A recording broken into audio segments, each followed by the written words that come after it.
The Great Indian Kitchen. Oh my gosh, this is a horror film.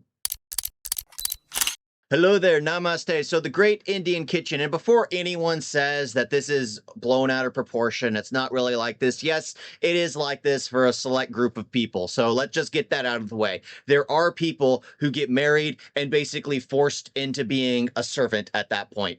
It happens. You don't have to play defense. We all know that it's a small case, but it does happen. This film actually starts off pretty interesting because they're doing an arranged marriage, and then the person's basically thrown directly into having to clean the house. Like, she watches her mother-in-law make rice by the fire, clean clothes by hand, and it's like, okay, maybe they don't have the equipment. And as the movie progresses, you start to see, well, the mother needs to leave, so it's left to the daughter-in-law to take on all the chores. However, she's not allowed to cook the rice in an actual cooker. She has to do it by the fire because allegedly it tastes different. Instead of making her life easier, it has to make it for the father-in-law who wants it a particular way.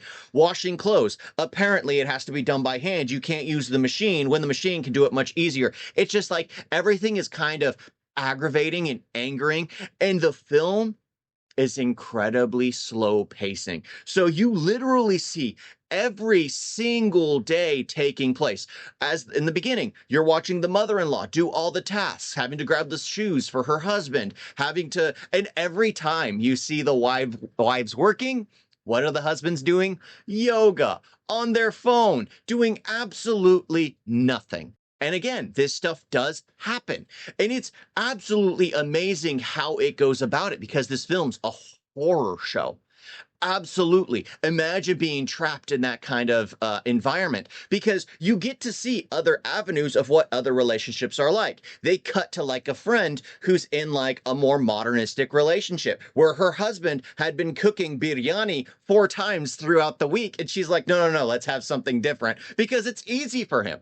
Yet these women who are basically married in and become slaves to the household always have to cook a brand new meal. I grew up just reheating my dad's Mexican rice because it tasted good or whatever. I never had a problem with eating the same meal, but there are some people who just feel it's weird to have a different meal, that it's left to the women of the household to have to eat the leftovers. And I was getting angry watching this because it's just like, who? What kind of monster treats their mother this way? What kind of monster treats their spouse this way? But in the end, some of these people aren't looking for a relationship. They're looking for a replacement for their mother. That's what their goal is in the end. They're not looking for an actual connection. They're looking for a replacement for their lover because there's a piece of dialogue where it just absolutely hits you in the gut where they're talking about like I'll just say they were talking about foreplay, and it's just like, what? Why would we do that? There's no love here. Like,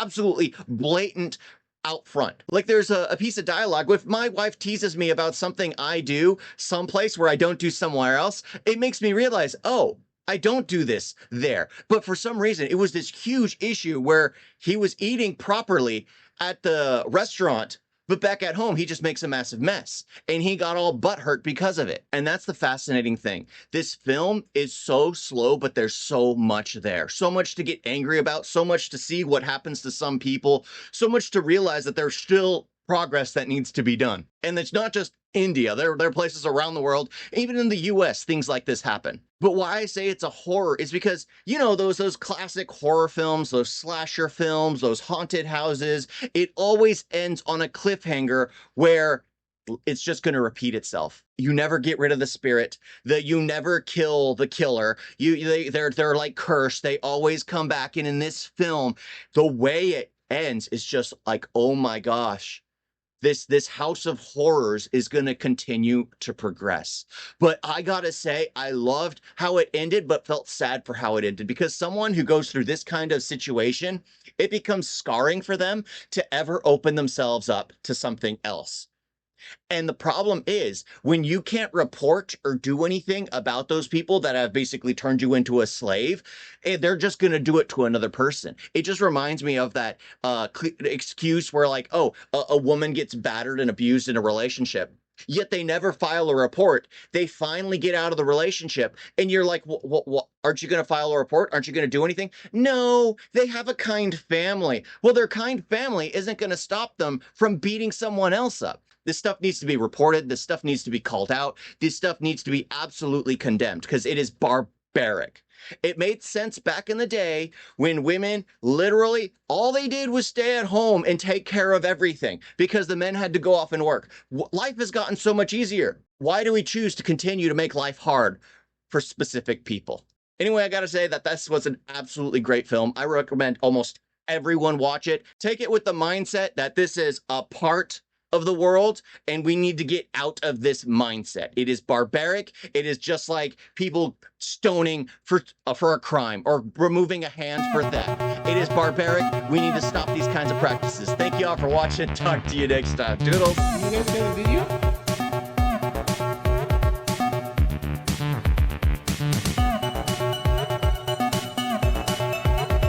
Why is it so bad? And don't forget to like and subscribe. Why is it like that?